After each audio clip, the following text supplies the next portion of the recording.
What to do when your partner has been having an affair for a while? You have to start by finding out who the person your partner is having an affair with. You can't accuse your partner of having an affair when you don't even know who he or she is having it with. Sometimes people who have been betrayed in previous relationships have fears that the current partner is doing it too. The problem of suspicion is compounded every time someone gives a like under a partner's photo, sends a message, or calls. The lack of trust in such a case is compounded by the imagination of such a person, which unfortunately translates into the relationship, because there are inquiries, arguments, or attempts at control. This is very destructive to the relationship in the long term. The best and only method in such a case is not to react and show lack of interest, because you do not destroy the balance of commitment. Similarly, you need to behave in a situation where you have some suspicions about a particular person who may be a threat to your relationship, but you are not sure if there is actually something going on there.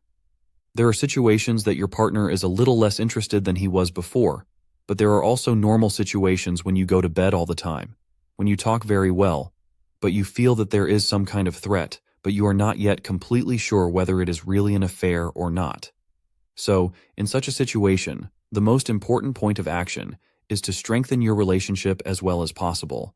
The basis is to eliminate any mistakes related to breaking the balance of commitment between you. That is, to make sure you don't show interest at a time when your partner shows you a lack of interest.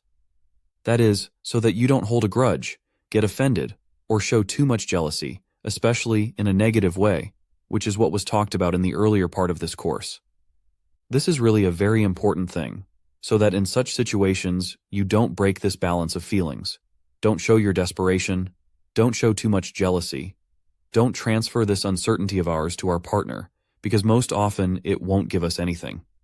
In addition to this, it's worth focusing on other aspects of your relationship, namely eliminating logical obstacles. So if you know that your partner is bothered by something, it's a good time to do something about that one particular thing. Show that there is some will to change on your side there, so that you can also logically convince your partner more. In addition to this, also take care of your communication. If arguments arise between you, then learn how to communicate better in a friendlier way. If the balance of commitment between you is not already badly broken to your detriment, it will also be worthwhile, while taking care of the quality of your relationship, to take care of this friendly bond between you, such an intimate connection, i.e., deep conversations on various topics. You can plan how you can create opportunities for these conversations. Work out some kind of ritual during the day, where every day you have at least 15 minutes for yourselves, without any distractions such as phone, playing TV, children running around, where there is only you.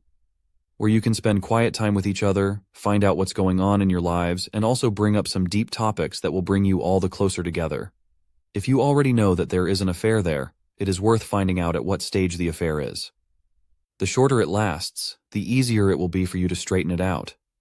On the other hand, in such a situation, I strongly advise against any desperate moves and playing dictator on the principle. You can't see him anymore, because if you don't, I'll leave you. Because putting ultimatums in such a situation doesn't work at all. If you really have to put the matter on a knife edge, then an ultimatum is the worst option you can take. Also, don't try to forcefully catch your partner off guard by checking his phone, questioning him very inquisitively about what he was doing and why he didn't write back immediately.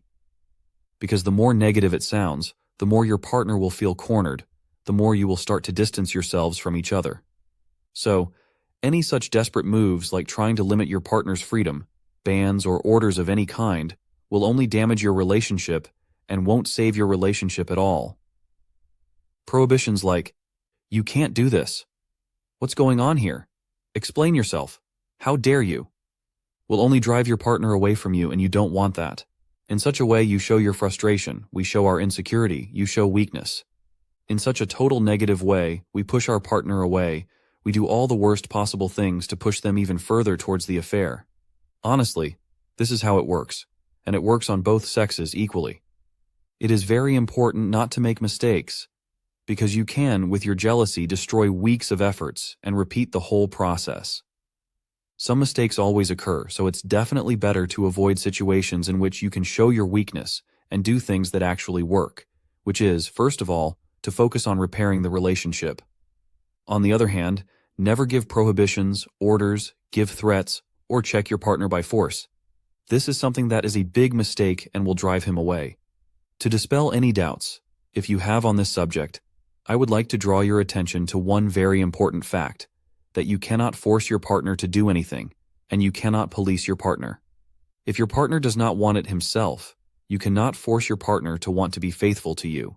If he doesn't want to be faithful, he will find a way to cheat on you, to start that affair, or perhaps end your relationship sooner, and only then throw himself into some new acquaintance. So, in practice, policing your partner really isn't possible. If you start using injunctions, prohibitions, and threats, you can make your partner not be honest with you, that lies will appear, and you will distance yourself from each other all the more. A much better strategy, which works much better, is to show your partner in such a very positive way that you feel that something may happen between you, that you are insecure and jealous of one particular person, you feel very bad about it, but you know that your partner is a good person, that he will definitely never betray you, and that you trust him very much. A warm partnership approach on the basis of, I trust you and count on you, is definitely more attractive than playing dictator. It works much better, and this is the basis for really getting closer to your partner. Prohibitions, showing jealousy, threats work exactly the opposite of what you want, and it is very important that you avoid this. In situations like this, when you're not sure if your partner is having an affair or not, or when you suspect that something might just be afoot, but it's probably nothing serious, it's always a good idea to start with this kind of calm, friendly action, where you just take care of your relationship with all of your might. Take care of all those things I mentioned, and break down all those logical obstacles you might have had before. You make sure you don't make mistakes, and you don't further break the balance of feelings. Then you watch carefully what's happening, whether it's going in the right direction or not. Does the fact that you show your partner that maybe you're a little scared about it, about the fact that there might be something out there, but you give him your full trust, have an obviously positive result? Or does, say, 2 weeks pass and you still feel that something is up, however, but not much has changed? Hopefully, such an attitude of calm, full of trust and respect for your partner, taking care of this relationship, strengthening your bond will bring you the right results, and you will not have to resort to another method, which I am about to describe. If your relationship is strengthened, your partner sees that things are better between the two of you, then he automatically moves away from that person who is out there somewhere threatening your relationship. Because you can't love two people at the same time. If your partner gets closer to you in your relationship, there is better between you, then automatically the relationship with that person, where there is some threat, weakens. If there is some big argument between you and your partner moves away, then he is automatically more interested in that person who is somewhere waiting on the side. Maybe you are that person on the side and you see how it works. When you give some affection to a person who is in an unhappy relationship, things work unevenly, and this is due to the emotional situation that is in that relationship. When there is some big argument in that relationship, when the partner there shows a lot more jealousy, then your relationship is closer to having your romance turn into something more. Of course, I realize that this is not entirely moral, and different people may approach it differently. In most cases, we advise against giving advice to third parties who come between an existing relationship, although there are situations where indeed that relationship has been empty and toxic for many years, with no hope of rescue. But before such a relationship that has been in the empty phase for a long time dies, various situations can still happen. To judge which way it goes, you need to observe your partner's behavior. If your actions bring some result and your partner is closer to you, then most likely this threat is moving away and will soon disappear if you maintain this good state of the relationship, this good quality of the relationship you have with your partner. On the other hand, if it's good and suddenly again, despite the fact that you didn't make mistakes, there is a distancing from your partner, this is most likely the result of the fact that this third person acted in some way. Perhaps she acted on the level of this balance of commitment, became more of a challenge to your partner, and your partner felt that at any moment he could lose this person, and then emotionally attracted your partner to her through such action. Often it is also the case that the moment this affair ends, when things are good between you, this person, who has been a threat until now, feels ignored, and in the end, it is this person who breaks off the arrangement. Suddenly, after something like this person becomes a big challenge for your partner.